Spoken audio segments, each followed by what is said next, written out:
안녕하세요. 예, 오늘 이제 손자병법 오늘 지금 이제 들어가는데 손자병법 하면 아마 가장 많이 생각나는 구절을 들라면 아마 지피지기라는 말일 거예요. 지피지기.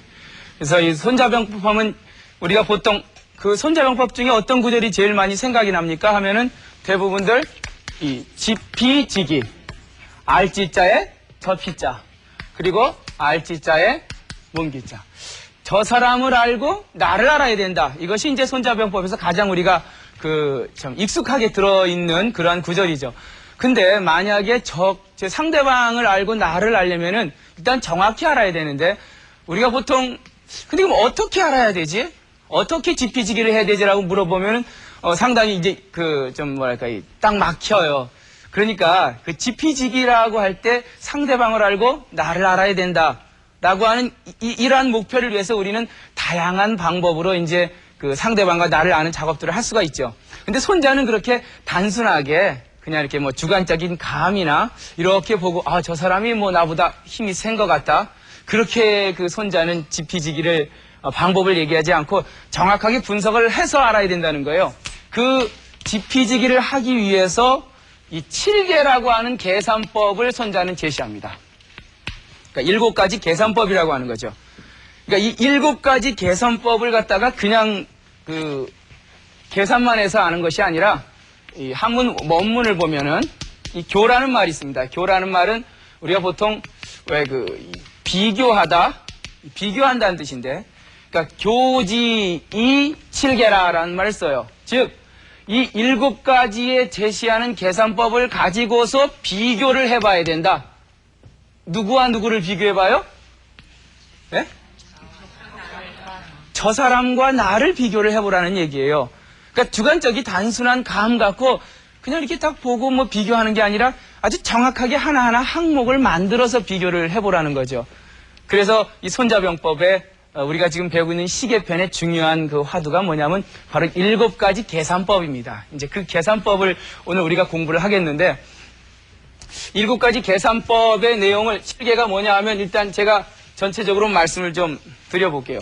첫 번째는 뭐냐면은 상대방, 즉 지피지기 할 때 저 P와 나라고 하는 그 조직의 최고 지도자, 그 지도자를 비교해 봐야 된다는 거예요.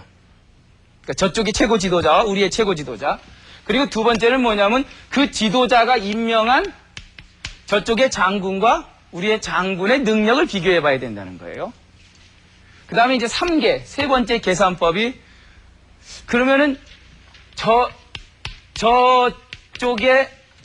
조직과 우리 조직이 서로 이제 만나서 싸우는데 누가 더 이 기상적 조건과 지형적 우위를 점하고 있는가를 또 한번 계산을 해봐야 되고, 그 다음에 이제 네 번째가 이 법령.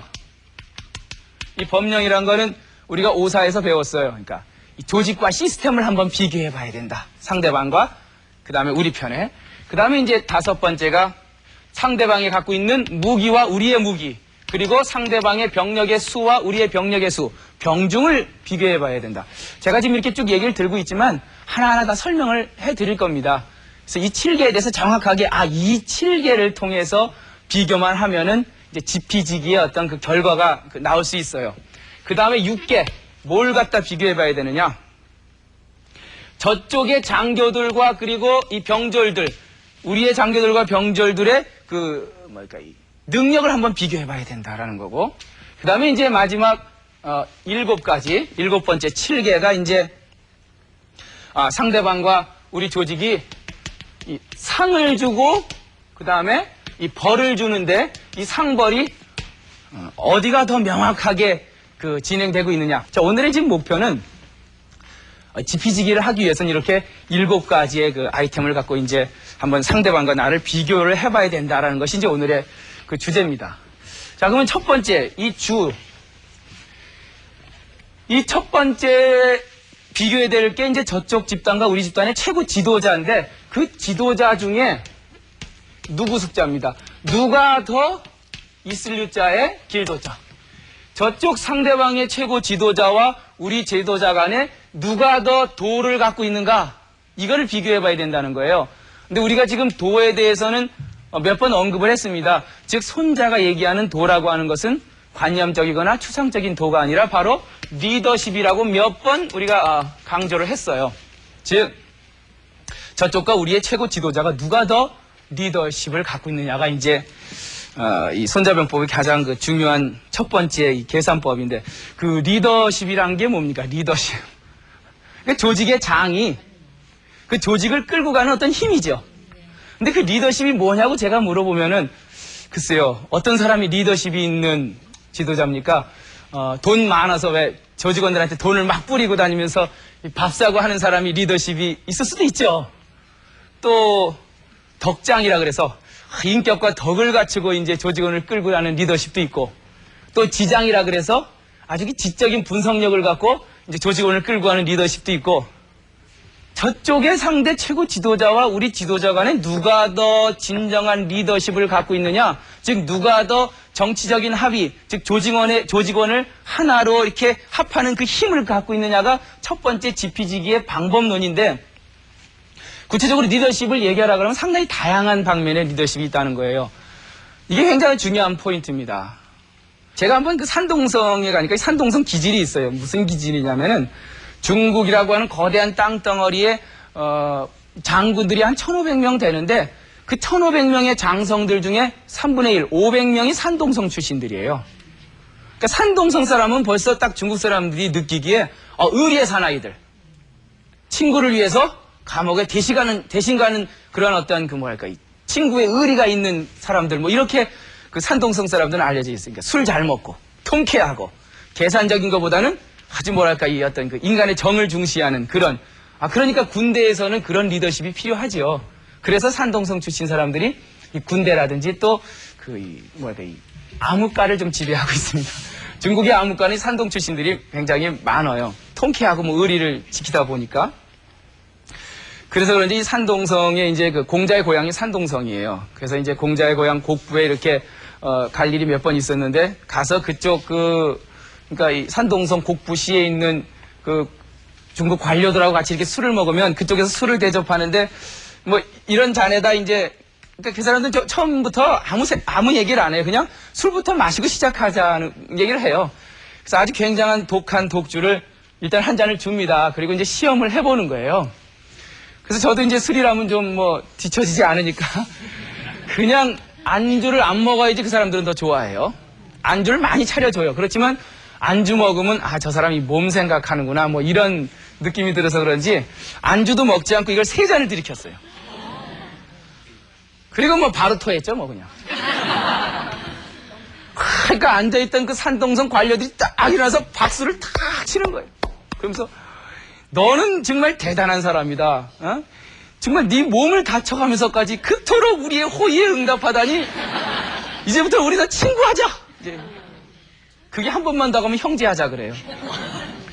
그러니까 산동성 사람하고 무역을 하고 접근할 때는 그런 어떤 이 인간관계로 접근을 하는 게 굉장히 중요합니다. 왜냐하면 산동이라고 하는 인구 8천만 명의 그 성 자체가 분위기가 그래요. 분위기가. 물론 안 그런 사람도 있지요. 그렇지만 그 분위기라고 하는 게 무시 못하거든요. 그 지역적 분위기라고 하는 게. 결국은 제가 지금 이제 이 도에 대해서 지금 리더십에 대해서 비교하고 있는데, 이 산동성 출신 그 위나라의 이 맹주인 조조는 제가 볼 땐 의리라고 하는 리더십으로 끌고 갔던 것 같아요. 그래서 상당히 그 산동이라고 하는 지역적 특성을 담고 있죠. 반면에 이 서쪽 이 총나라, 이 사천성, 우리가 사천요리로 유명한 그 사천성 수도인 성도를 중심으로 한 이 총나라의 유비는 아무래도 덕장이죠. 신하를 하나 얻으려고 3번이나 그 초막집에 찾아가서 절했다며요. 이 삼고초려라고 하는 말 있지 않습니까? 이 와룡선생 제갈공명을 얻으려고. 그러니까 결국은 그러한 어떤 의리보다는 자기의 인격을 통해서 이제 끌고 가려고 하는 어떤 리더십이죠. 이렇게 단순 비교한다는 게 조금 좀 문제가 있긴 하지만 이제 대체적으로 봐서 이 오나라 성공 같은 경우는 아무 고생 없이 아버지의 뒤를 이었기 때문에 상당히 그 상해 사람들의 특성이 좀 계산적이에요.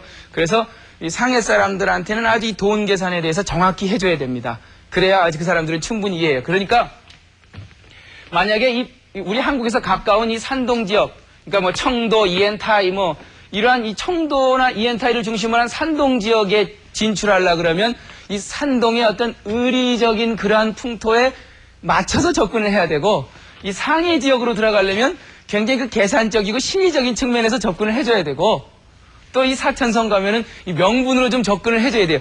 그러니까 결국은 이 세 사람의 지도 스타일이 다 틀린 거예요. 왜 틀립니까? 제가 그 질문을 좀 한번 해볼게요. 왜 이렇게 틀린 거예요? 결국은 자기가 속해 있는 그 집단 구성원의 특성이 틀린 거예요. 제가 지금 얘기하고 싶은 것은 그러한 리더십이에요. 리더십이라고 하는 것은 뭐 단순히 덕이다, 아니면 재능이다, 지적 능력이다가 아니라 정말 어려울 때는 그 어려움을 몸으로 같이 뛸 수 있는 그런 지도자가 리더십이 있는 거고, 그 각각의 리더십은 나름대로 그 집단의 특성을 반영한다는 겁니다. 예를 한번 더 들어보게. 일단 중국 얘기를, 요즘 중국에 관심들이 많으니까 제가 중국 얘기를 좀 자주 하는데, 중국이란 땅덩어리가 특히 이제 제일 큰 문제가 뭐냐면 바로 이 바닷가를 중심으로 한 이 연안 지역, 즉 동부 지역과 그리고 저 양자강 상류 그리고 이 황하강 상류에 있는 이 서부 지역 간의 격차예요. 그러니까 중국 지형이 이쪽은 산악 지역이고 동쪽으로 가면서 평평해지기 때문에 아무래도 이 동쪽이 옛날부터 뭐 물산도 풍부하고 잘 살았어요. 이렇게 평평한 지역이다 보니까. 그리고 이쪽 신강 지역이라든지 귀주성, 감숙성, 그 다음에 뭐 이 티베트, 뭐 이쪽으로 가면 아주 이 사막과 이 산악이 주로 연결되어 있는 곳이에요. 이 서쪽 지역에 가다 보면 감숙성이라고 하는 성이 하나 있는데 아주 뭐 굉장히 좀 힘든 성이에요. 그 성의 마을 이름이 술주자 샘전차 주천이라고 하는 도시가 하나 있어요. 인구가 한 30만 명 정도 되는 도시입니다. 한나라 때, 무제 때 세워진 도시라고 하는데, 우리나라에도 주천이라고 하는 그 지역이 있는 걸로 알고 있는데요. 그 영월쯤 어딘가에 주천면이라고 있어요. 글자도 똑같습니다. 그러니까 뭐 마을 이름을 그대로 얘기하자면 술샘 뭐 이러네요. 이 주천이라고 하는 지역이 이름이 거기에 정해진 분명한 옛날 그 이유가 있어요. 옛날 그 한나라 때 이제 한무제가 굉장히 그 중국의 영토를 넓히려고 노력을 많이 했어요. 그래서 이제 서역 정벌, 즉 비단길을 뚫기 위해서 서역 정벌을 시키는데, 어느 한 장군을 이제 서쪽으로 이제 그 정벌대로 보냅니다. 근데 그 장군이 이 동부에서 이제 서부, 이 빈곤한 그 사막 지역에 와갖고 그 수없이 많은 이제 병사들을 끌고 이제 왔는데, 이 병사들이 고향을 떠난 지 너무 오래되니까 다들 지쳐 있는 거예요. 그 손자병법의 그 군쟁편에 보면 이런 얘기가 나옵니다. 아침에 기운은 날카로울 예자. 날카롭지만, 조기는 예지만, 이 낮에 가면 그 기운이 게을를 타자, 게으르게 되고, 또 저녁의 기운은, 밤이 되면 그 기운은 집에 돌아갈 생각만 한다. 그러니까 요즘 출근하는 직장인들 보면 아침에 나가면 기운이 아주 그냥 이 날카로울 예자, 예리해서 나가요. 그러다가 점심쯤 되면 아우 하고 이 타성에 졌습니다. 게을러집니다. 그러다가 이제 저녁때 되면 뭔 생각나요? 이제 집으로 돌아갈 생각, 또 이 소주 생각만 나는 거죠.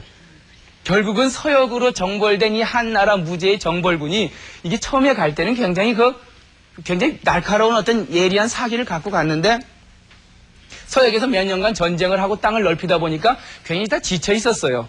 자, 지금 여기에 근데 그 부대를 맡은 장군의 고민이 생긴 거죠.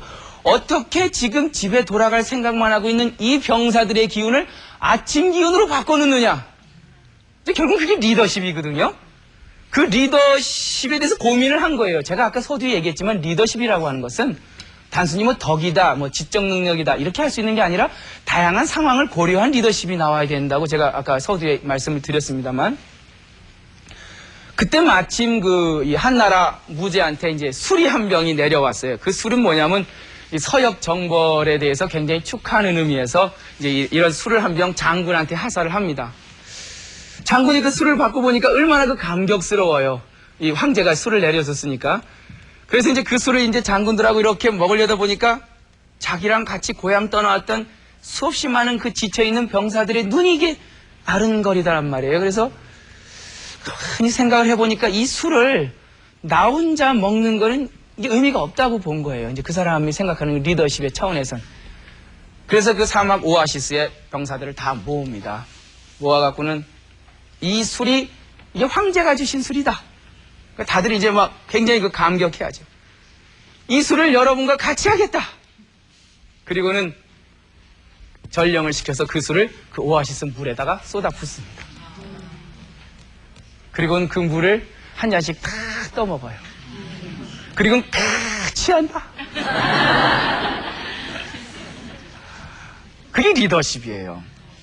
그 병사들이 과연 뭘 원하는지, 그들이 지금 왜 저토록 힘이 지쳐 있는지, 그거를 그 지도자는 알았던 거고, 그 지도자는 그러한 그 자기 병사들의 필요한 것을 알아차리고 그대로 그것을 채워준 거예요. 그때 엄청난 리더십이 발휘가 된 거죠. 뭐 그 다음부터는 뭐 제가 말 안 해도 여러분들 잘 아실 겁니다. 그 병사들의 사기는 다시 충천하고, 그리고 그 길로 다시 서쪽 정보를 떠나서 한나라 무지를 위해서, 또 한나라 이 정복의 어떤 그 영토를 확장을 해서 굉장히 큰 성리를 거둔 거예요. 과연 저는 이 시대에 이런 지도자가 있을까라는 생각이 들어요. 우리가 누구를 뽑는 건 중요하지 않아요. 그 지도자가 과연 국민이 원하는 거, 그 기업의 총수가 과연 그 조직원이 진짜 원하는 거, 그런 거를 캐치하고 줄 수 있는 사람이 있느냐. 진짜 이런 지도자 있는 데서 좀 살고 싶은데, 여러분도 살고 싶죠? 네. 손자가 얘기한 7개의 첫 번째, 과연 상대방과 나의 최고 지도자 중에 누가 더 그 상황에 알맞는 그 백성들이 요구하는, 조직원이 필요로 하는 그 리더십을 갖고 끌고 나가고 있느냐. 이것이 첫 번째 지피지기를 위한 첫 번째 개선법입니다. 진짜 국민들이, 그 조직원들이 하나가 되고 정말 서로 그 합의를 이루어낸다면, 그 지도자의 리더십에서 합의를 한다면, 사실 그 고통이라고 하는 건 별로 중요한 게 아니에요. 그 주역에 보면 여러분들 이 택계라고 있습니다. 이 택. 그 주역 64개 중에 이제 이 택계는 뭐냐면, 이게 이제 연못이 물결이 남실남실 거리고, 또 이 학계, 넷개도 물결이 이렇게 남실남실 거리는 게예요. 그러니까 물결이란 게 뭐예요? 이게 서로 화합하는 거거든요. 그러니까 4개, 아랫 백성들도 이 기분 좋고, 그리고 저희 있는 상류층 사람들도 기분 좋은, 그러니까 뭐야, 상하가 다 하나가 된 꾀예요. 그래서 택계하면 이게 기쁠 열자란 말이에요. 기쁜 게 뭐예요? 돈이 많아서 기뻐요? 지식이 많아서 기뻐요? 가족이 하나 되고 그 나라의 국민이 하나가 된 게 기쁜 거란 말이에요. 그러니까 택계가 딱 나오면 이건 위아래 가지고 그냥 그 물결 치듯이 굉장히 그 기뻐하는 모습이죠. 그 택계의 단사에 이런 말이 나옵니다. 요게 이제 그 말씀설자지만 옛날엔 기쁠 열자로 읽으니까, 기쁨이라고 하는 거, 화합이라고 하는 거, 그것이 백성들에게 우선됐을 때, 백성들에게 지도자가 리더십을 통해서 기쁨을 줬을 때, 이 백성들은 잊어버린다. 어떠한 고생도. 열이 성민인데 민망 기로니라. 택계 단사예요. 에? 이 단사의 기쁨을 줬을 때, 어떠한 혼란이 이 시대에 닥치더라도, 열이 범난이라도 백성들은 잊어버린다. 자기의 목숨까지도. 이게 택계의 단사예요. 결국은 우리가 지금 필요한 거는, 결국은 아까도 제가 몇 번 강조했지만은, 기쁨이에요. 기쁨. 상하가 서로 즐겁고 상하가 서로 합의된 마음이 중요한 거지, 어떤 사람의 독특한 재능이나 능력이나 덕이 필요한 게 아니란 말이에요. 이렇게 산하가 하나 됐을 때, 물결처럼 하나의 국민적 합의를 이뤄낼 때 정말 진정한 리더십이 그 조직에 있는 거고 그 단체에 있다고 보는 거죠.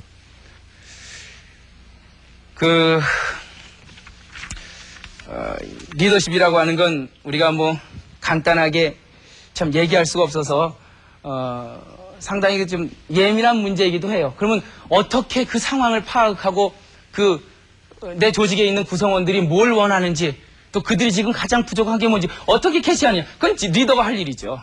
그거 모르면 리더 하지 말아야죠. 그걸 왜 우리한테 물어봐요? 그거는 리더가 그건 알아야지요. 그 정도 조직을 끌고 나가고 나라를 끌고 나가고 기업을 끌고 가는 총수가 그거 모르고 리더 노릇한다 그러면은 그건 자리 내놔야죠. 그러니까 결국은 그 리더십을 상황에 맞게끔 끌고 가는 건 그 지도자의 능력이라는 것이 저는 굉장히 중요하다고 봐요. 그 다음에 이제 두 번째로 지피지기를 위한 7가지 계산법 중에 이 장이라고 나옵니다. 즉, 그 도가 있는 리더가 있으면요, 당연히 장군도 유능한 장군이 따라오게 돼 있어요. 그래서 저쪽 장군과 우리의 장군 중에 누가 있을 유자의 능력. 장군의 능력. 요즘 말로 하면은, 왜 요즘 뭐 CEO라고 있죠? 뭐 치프 이그제큐티브 오피서라고 뭐 얘기를 하나요? 그러니까 그 최고 경영자죠. 아주 특별한 그 경영자죠. 이 특별한 경영자의 능력을 비교해봐라. 그래야 지피지기를 우리는 할 수 있다. 뭐 이런 얘기인데, 이것도 한나라 때기네. 한나라 이제 고조 유방이가 이제 중국을 통일하고 나서 어디 이제 반란을 일으켰어요. 이제 조그만 그 국가인 위나라에서 이 반란을 일으켰어요. 반란을 일으켰는데 거기에 이제 장군이 누가 나왔냐면 이 백직이라고 하는 사람은 잣나무 백자의 고들직자. 백직이라는 장군이 나왔어요. 그 이제 뭐 급보가 올라왔죠. 큰일 났습니다. 지금 저희 위나라에서 반란을 일으켰습니다. 위나라 제후가. 그래서 한나라 고조한테 이제 보고를 해요. 그때 한나라 고조가 거기서 반란군의 그 장군이 누구냐? 이제 그걸 물었어요. 그러니까 이 백직이라고 하는 사람이라고 합니다. 그냥 갑자기 파바바바 하고 이제 웃는 거예요. 그 백직이란 사람이 장군으로 나왔다면 그거는 전혀 걱정할 게 없다. 그 장군의 문제점이 뭐냐면 그 친구는 실패를 안 해본 장군이다. 전혀 실패도 안 해보고 그야말로 대대로 장군 집안에서 그 장군직을 물려받은 장군이기 때문에 진짜 실패를 한 우리의 대장군, 이 한나라의 대장군 누구죠? 한신. 이 한신한테는 못 당하게 될 것이다. 한신에 대해서는 여러분들 많이 들어보신 일이 있을 거예요. 이제 한나라의 귀족이었는데 이제 한나라가 멸망되고 진나라로 넘어오면서 진나라에서 이제 공족들을 다 잡아 가두니까 스스로 이제 어리석은 사람처럼 이렇게 꾸미고 사는 그런 얘기하죠. 하루 이제 한신이가 이제 자기가 용기가 있고 능력이 있음에도 불구하고 이제 자기의 용기와 능력을 이제 숨기고 다녔어요. 왜냐하면 그 능력을 내보이면은 분명히 저놈이 나중에 반란을 일으킬 수 있다고 해서 그 싹부터 잘라버릴 거기 때문에. 그래서 항상 사람들은 놀렸죠, 한신을. 저 겁쟁이 간다.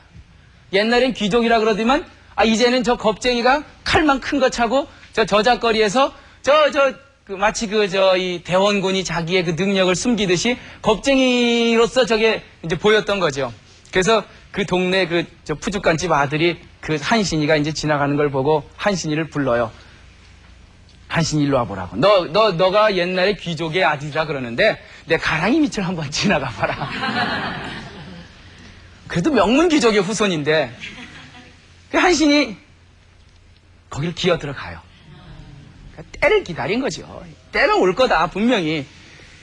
웬만하면 너 일로 와봐. 이 푸죽간집 아들이 나를 갖다가 너 가랭이로 들어가라고 아마 충분히 그랬을 텐데 거기 들어가요. 그리고 무릎 꿇고 지나갑니다. 물론 그 속에서 피눈물을 흘렸겠죠. 예? 그게 그냥 들어갔겠어요. 그런 고통과 시련을 겪어본 한신이었어요. 최악에까지 자기 자신을 시련 속으로 떨어뜨렸던 한신이었어요. 그런 한신이 결국은 이 한나라 유방과 그리고 장량의 눈에 들어서 한나라의 최고 원수가 돼서 수백만 군을 움직이는 대장군이 됩니다. 그리고는 한나라 제국을 통일하고 이 회음으로서 제후로서 등극을 해요. 그 제후로 등극하고 맨 먼저 한 일이 그 옛날 고향 저작거리에 가서 푸죽간집 아들 찾는 일이었어요. 그러니까 푸죽간집 아들이 깜짝 놀랬겠죠. 이거 이제 큰일 났다, 나는. 그때 한신이 너가 있었기 때문에 내가 이렇게 큰 거다.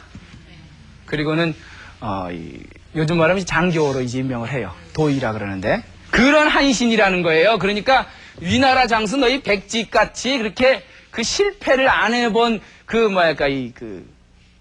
이제 그러면서 뭐라고 표현하냐면 이 위나라 장수 백직을 뭐라고 표현하냐면 입구자에 오히려 상자에 이 젖유자에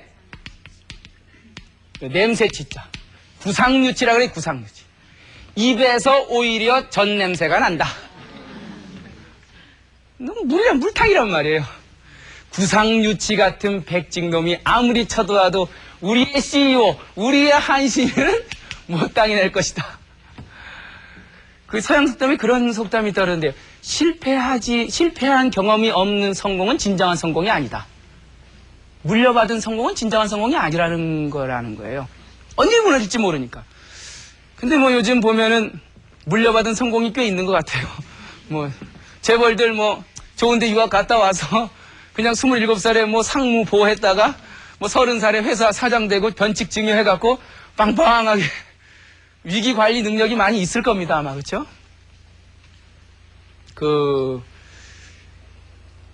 실패한 경험이 있고 실현을 당한 사람이 그러한 경험을 딛고 일어선 성공이야말로 위대한 성공이에요. 그래서 그러한 한신 같은 장군이 있었기 때문에 이 항고전은 자신이 있었던 거죠. 뭐 실패하는 건 제가 볼 때는 두려운 일이 아니에요. 실패는 얼마든지 할 수 있어요. 시련도 겪을 수 있고요. 근데 요즘 우리 부모님들 보면은 이 자녀들의 실패에 대해서 굉장히 노심초사하시는 것 같아요. 뭐 취직 못한다, 뭐 학교 못 가서 어떡하냐, 뭐 장가 못 가서 어떻게 하냐. 굉장히 좀 내버려 두세요. 내버려 두고 실패도 하고 시련도 겪고 그리고 자기 스스로 자생력을 가질 수 있는 그런 기회를 좀 줘보세요.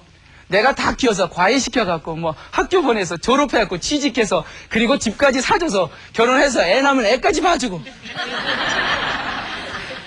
이렇게 과보하고 시련 없이 키우는 게 그게 진짜 잘 키우는 이 자녀 양육법이라는 생각은 안 듭니다. 두 번째 뭡니까? 장군의 능력이에요. 그 능력은 실패와 시련을 겪어본 다음에 얻은 그러한 능력입니다. 세 번째는 이제 이 천지인데, 천지라고 하는 건 우리가 오사에서 한번 언급을 했습니다. 이제 천지, 즉, 이 기상적 조건과 지형적 조건. 그러니까 손자에게 오면 이 천지는 단순히 저 푸른 하늘, 저 신이 있는 어떠한 추상적인 관념이 아니라 완전히 현실 속의 객관적인 과학으로 들어와요. 그러한 기상적 조건과 지형적 조건을 누가 더 우위를 얻고 있는가. 이것이 이제 지피지기를 위한 세 번째 비교법이고, 네 번째가 법령입니다. 법령. 이 법령은 어디가 더 제대로 운행되고 있는가. 저는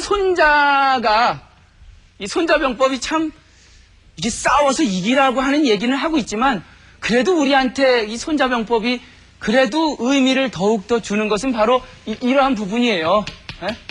이 따뜻한 이 리더십, 휴머니즘이 있기 때문에 손자병법이 이 전략과 전술을 넘어서 이 따뜻한 인간미가 우리에게 전해오는 이유라고 생각이 들고, 그리고 바로 이 법령, 이 조직과 시스템을 굉장히 강조하고 있다는 측면에서 저는 손자병법이 이 시대에 특별한 의미를 지닌다고 봅니다. 이 법령과 시스템이라고 하는 건요, 예를 들어서 말입니다. 이제 손자가 이 오나라로 갔어요. 이제 오나라에 가서, 오나라에 갔죠. 가갖고 오나라 함녀한테 이제 자기가 만든 그 군사병법 보고서 13변을 바치고, 나를 좀 써달라. 그러면 내가 분명히 이 나라를 진짜 최대의 강국으로 만들어주겠다고 이제 오나라 함녀 인터뷰하는 장면 우리가 한번 했었습니다. 그러면서 이 오나라의 군사, 즉 최고 참모총장이 되면서 오나라를 변화시키기 시작해요. 그 중에 변화의 핵심의 틀은 뭐였냐면은 결국 시스템의 정비예요. 조직과 시스템. 이제는 어느 한 개인의 영웅주의적인 어떤 능력이 중요한 시대가 아니라는 거예요. 결국은 일은 조직이 한다는 그런 생각이죠. 중원의 다른 진나라나 뭐 제나라나 이러한 그 명분 있는 국가들은 결국은 그 당시의 전쟁이 이 사중심의 전쟁이었어요. 이 사라고 하는 거는 요즘 말로 하면은 귀족 출신의 장교들이죠. 그러니까 전쟁이라고 하는 그 전쟁을 할 때 귀족들이 자기들의 어떤 훈련을 갖다가 일종의 상대방과 겨루어보는 하는 일종의 게임으로서 전쟁을 했었던 거죠. 그게 이제 그 룰이 예였는데, 예. 근데 오나라에 온 함녀는 그렇게 해갖고는 막강한 군대를 보유할 수가 없다고 하고는 이 밑에 있는 민과 중층까지도, 그러니까 이게 하층민들이에요. 농사 짓는 계층들, 노예 계층들까지도 전쟁의 구성원으로서 업그레이드를 시켜버려요. 이게 무슨 얘기냐면은 이 귀족 중심의 전쟁은 아무래도 이 전차전이 될 수밖에 없고, 이 전차에 3명이 타서 이렇게 전차하는 전차전이 되다 보니까 평지에서밖에 전쟁을 못해요. 그리고 전차전이 뭐가 문제냐면은 원정 경기를 못해요. 그러니까 어느 정도 가까운 지역의 들판 정도에서 나가서 와 하고 싸우는 정도의 소규모 전투밖에 안 되는데, 이 오나라의 이 손자는 완전히 조직을 바꿔서 저 하층민들까지도 군대를 끌어올리고, 그리고 전차전이 아닌 그 보병전을 선택을 합니다. 전차를 버려요. 보병전이 좋은 게 뭐예요? 산이든 바다든 강이든 얼마든지 갈 수 있다라고 하는 거예요. 그리고 또 좋은 게 뭡니까? 천리길도 갈 수 있다는 거예요. 결국은 손자는 이 오나라의 그 군대 조직 시스템, 법령을 개조를 해서 땀들이 갖지 못한 10만 명 이상의 군대를 확보하고, 그리고 민과 중이라고 하는 하층민들을 갖다가 이 전사로서 끼어들임으로써 엄청난 사회적 변동을 유도해냅니다. 그럼으로써 이 오나라가 저 먼 천리 멀리 떨어져 있는 초나라의 수도까지 원정 경기를 가서 원정 정보를 할 수 있는 그러한 어떠한 그 조직을 만들어내요. 결국은 제가 이런 말씀을 드리는 건, 결국은 조직이 바뀌어야 세상이 바뀐다는 거예요. 선거 아무리 잘해서 좋은 지도자 뽑아봤자 별로 소용없습니다. 조직을 바꿔야죠. 시스템을 바꿔야죠. 한 사람 개인의 능력이 얼마나 있겠어요? 그리고 그분이 갖고 있는 그런 어떤 그 국가에 대한 비전이 얼마나 그게 혼자서 뛴다고 관철될 수 있겠어요? 결국은 이 국가의 경쟁력은 조직입니다. 그야말로 완벽하게 데이터 분석에 의해서 정말 냉철한 이상으로 만든 이 조직의 변화야말로 이 국가가, 이 사회가 새로운 단계로 넘어가는 그러한 계기가 될 수 있다는 생각이 들어요. 그래서 손자가 역시 이 4번째에서 강조한 거는 뭐 다른 것도 중요하지, 조직과 이 법령 시스템이 누가 더 명확하게 그 행해지고 있는가가 이제 이 4번째, 이 7개법 중에 4번째로 들어보냅니다. 그 다음에 이제 5번째는 이 병은 무기예요. 저쪽 편과 이쪽 편 중에 무기는 누가 더 강한지. 그러니까 요즘으로 얘기하면 뭐예요? 저 기업과 우리 기업의 기술력과 그리고 뭐 그런 어떤 그 내적인 맨파워는 누가 더 좋은지, 또 숫자는 누가 더 많은지, 이게 강, 누가 강하냐? 예? 그렇죠? 그 다음에 사졸들, 병졸들, 이 장교와 이 병졸들은 누가 더 제대로 교육훈련과 연습이 돼 있느냐? 그 다음에 이 상벌체계, 그 상벌체계는